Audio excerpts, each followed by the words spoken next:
Le Covid-19 n'est plus une urgence internationale, c'est ce qu'estime l'Organisation mondiale de la santé qui appelle malgré tout les États à ne pas baisser la garde. En Serbie, un homme de 21 ans a été interpellé par la police. Il est suspecté d'être l'auteur de la deuxième tuerie qui a fait 8 morts et 14 blessés. La crise aiguë du Covid-19 est derrière nous. L'OMS estime qu'il ne s'agit plus d'une urgence internationale. La pandémie n'a pas disparu. Toutes les 3 minutes, une personne meurt du Covid. Mais la courbe des décès a néanmoins plongé de 95% depuis janvier.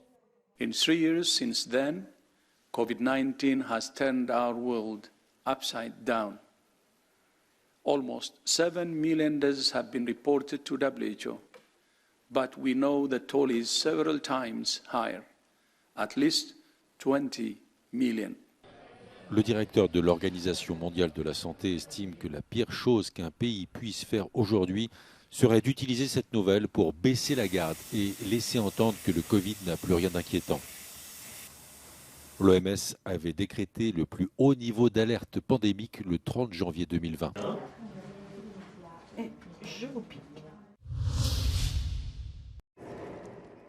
La police serbe a interpellé un homme de 21 ans présenté comme l'auteur de la tuerie qui a fait 8 morts et 14 blessés dans la nuit de jeudi à vendredi.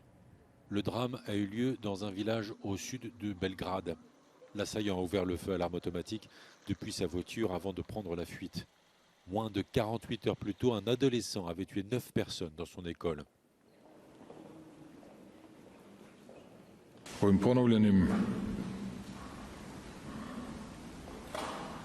masovnim zločinačkim napadom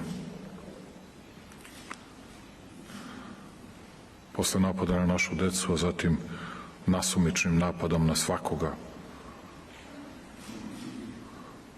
ko se slučajno pronašao bilo ispred lovačkog doma, na logorskoj vatri, bilo ispred svoje kapije radeći nešto. Ovo je napad na celu našu zemlju i svaki građanin to osjeća.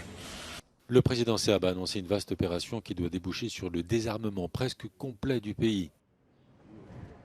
De très nombreuses armes circulent dans les Balkans. 765 000 sont à ce jour légalement enregistrées en Serbie.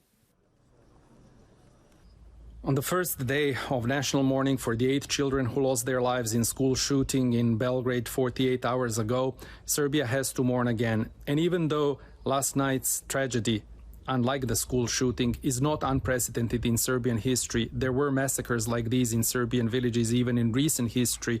The sheer fact that there were 2 massacres in as many days opened many questions and prompted an intense and emotional debate about the Serbia's gun laws, gun culture, and the overall state of the nation. Bojan Brkić, Belgrade for Euronews. Nouvelle sortie médiatique du patron de l'organisation paramilitaire Wagner ce vendredi. Evgeny Prigojine affirme qu'il retirera ses mercenaires de Barmout le 10 mai prochain. Selon lui, sa décision est motivée par le manque chronique de munitions livrées à ses troupes. Dans une vidéo publiée dans la nuit de jeudi à vendredi, il s'en prend nommément au ministre de la Défense. У нас нехватка боеприпасов 70%! Шойгу! Герасимов! Где боеприпасы? Посмотрите на них, Si le groupe Wagner se retire de Barmout, où il est en première ligne, cela placerait l'armée russe dans une position délicate au moment où les forces de Kiev disent achever leurs préparatifs avant une grande offensive présentée comme imminente. Wagner a subi ces derniers mois de lourdes pertes en essayant de prendre la ville. Le groupe paramilitaire en a conquis une grande partie, mais n'arrive pour l'instant pas à prendre les dernières positions ukrainiennes.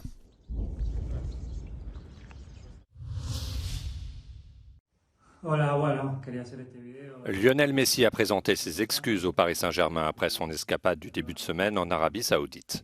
Sur les réseaux sociaux, l'attaquant argentin, septuple ballon d'or, a expliqué qu'il pensait avoir un jour de libre après la défaite face à Lorient.